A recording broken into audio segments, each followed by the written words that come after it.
Hello, my fellow maniacs. Welcome back. Today, I'm going to be giving you guys a spoiler review of the LEGO Movie 2. Now, that is your spoiler warning right there. If you have not seen the LEGO Movie 2, the second part, click away. I will be going straight into spoilers.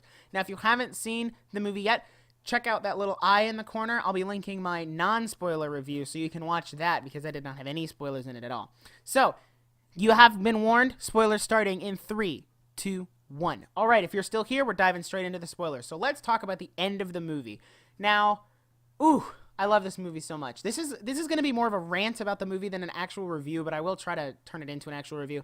So, first thing I'm going to talk about is the message, because every movie has a message. In the first movie, it was about, like, everyone is special, everybody has the ability to create, and, you know, it's not about everything being conformed to one thing and that you should be creative.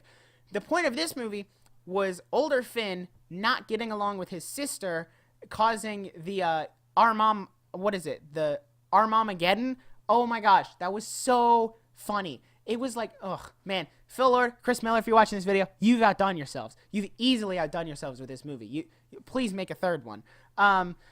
So yeah, the whole message of the movie, it really ties in very well. And I think they did the live action stuff better in this movie because there were a lot of like those weird dream sequences that Emmett had in the first movie are kind of like wrapping in and showing you a live action perspective. Like when Wildstyle, Batman, Benny, Metalbeard, and Unikitty all get captured by General Mayhem, it kind of like does that weird flash thing and shows you that Finn's younger sister is just like taking them and running up the stairs through the stairgate.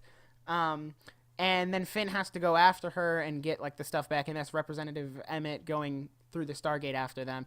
And it was just really cool. And yeah, that was wow. And then you get to Rex Dangervest, who, oh my gosh, one of the best character in the movie. He's so funny. Also voiced by Chris Pratt. That's why he's still amazing. Rex Dangervest. He was a good character. Did not expect him to be a villain though. That was one thing I was genuinely surprised by, was like when Lucy is trying to talk Emmett out of destroying the pyramid, and he's like, that's not something the real Lucy would say. And then he goes and destroys it. How Rex just comes in and like grabs him and gets out, and he's like, look at that, we did it. And you know, Rex's whole point of view of like he got left under the dryer and nobody came back to save him, and that's why he is this way. It is a very natural thing, and I think that's why he has like this better character design. Like I don't know how to put it into words, but it's just that whole dynamic. And then when Lucy comes back to save Emmett from under at the end of the movie, and he's just like, well, she came back to save me, I'm back to the future and I'm gonna go away because you never turn out like me. And his whole change of heart of like, well, I guess people do care. That was just amazing. Now let's talk about Emmett for a minute. Emmett, I love how I just start everything with like, oh wow, this sounds really bad. Emmett was amazing. And I think they definitely nailed like his very upbeat personality. It's something I can relate to. Like all of Apocalypseburg and the way Emmett interacts with everybody, he's just always happy and everything is awesome. And I think they definitely capture that because that's how he is in the last movie. Is it takes a lot for him to just be upset. The scene where he's in the cave and they're like, well, you know, you failed us. This is all your fault that they got captured. And he's just like, who's with me? And they kick him out. The one scene that hit me really hard was when they're being chased by General Mayhem on the car, and they destroy Emmett's dream house, and he looks in the rearview mirror and sees it and just gets upset. I was like, oh my gosh, wow, everything he worked so hard for, and then for that to turn around and draw more people there. Draw more invaders there, and then he ends up losing his friends, and it's all just very natural. Like all of these different emotions, this is what comes naturally. If you feel like something's your fault, then you're gonna act this way, and it's something I've been dabbling with in my own writing, and I think it just turned out really well. Next, Sistar System, very great, very nice, I love it. Queen Whatever and Wanabe, okay, name pun, plus a point. And it was just wow. That's when they got into the musical stuff, but I think it was handled very well. It was definitely handled very well. Yeah, all of the musical stuff was just handled very well. Like when they do the first musical segment, Batman's like, "Oh, is this a musical? What are we doing?" And then when he's sitting down at the table with the Queen, he's like, "Oh, is this another musical segment?" Yeah. So it was very interesting. I went with a friend who's not very particularly fond of musicals, but she was able to enjoy it even though it was like just bursting out into song. And I think that's definitely where they hit like, oh wow, this is a great molding of two things, the ones that most people don't like and then one that people do like, and we're meshing them together. Again, Phil Lord, Christopher Miller, you did great. You are like the gods of writing. Wow. The one thing I didn't like, but this is more or less a nitpick because it doesn't affect the overall point of the movie.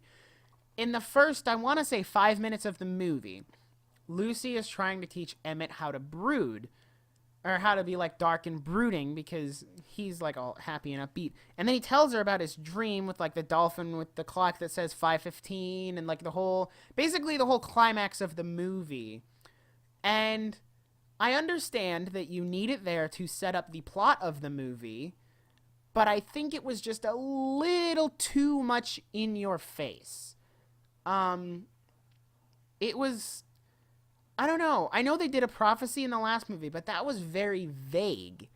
It was just like, yeah, the guy with the face of yellow will thwart the Craggle and save the realm. Wow. Very, very not specific. Like, it didn't say who the special was. It didn't say how they were going to do it. It just said that they were going to do it. This one, however, was very much more in your face, describing exactly what was going to happen, which then took away a little bit of the suspense of, oh, so that's how the movie's going to end. But then you think about it and you're like, well, I guess not. They did, okay, but I want to talk about one more thing before I'm done. But something they did really well was managing not to put any of the third act in any of the trailers. And it's something Spider-Verse did not do very well, but it still turned out to be a good movie.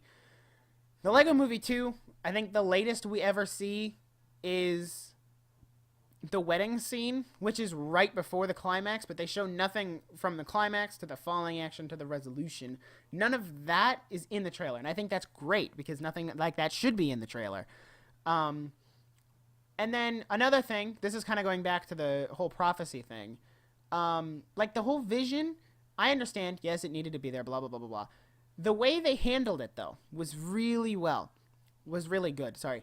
Emmett going up the stairs and Lucy trying to stop him, and then he gets up there and he destroys it, and he doesn't realize that what he's done until it's done. And, you know, it was just so cool. And then I actually thought the movie was over. I was sitting in the theater and I verbally said, no, we can't end here. Like when they put the lid on it and it just says the end, and I was like, what? No, that's not how movies work. So they definitely juke you for the ending there. And of course, that's not the actual ending. So I just thought that was really cool. And yeah, definitely, I need to stop rambling. I need to like actually script out a review. But anyway, that's kind of my thoughts on the Lego Movie 2. I'm probably doing a podcast with Music Girl or someone at some point to talk about it, and I'll get more raw thoughts out there as I kind of process this a little more. So yeah, that's my thoughts on the Lego Movie 2. Great movie. It's on par, if not better, than the original. Yeah, that's all I have to say, really. I guess 9 out of 10. Easy. I'm just going to take a whole thing off for that vision or prophecy or whatever being too in your face in the beginning. Maybe waited like 10 or 15 more minutes. Then you could have pulled it off. But other than that, I think we're good. So, yeah, that's my thoughts on the Lego Movie 2. If you guys enjoy this video, don't forget to leave it a like down below. You can also subscribe and hit that notification bell. That way you'll be notified every time I upload a brand new video. I've got plenty more content in the works coming out soon, so stay tuned for that. You can also check me out on Instagram. Link will be in the description. I am always posting stuff on there, teasing new projects and pictures and stuff. So, I hope to see you guys in the next video. Peace out.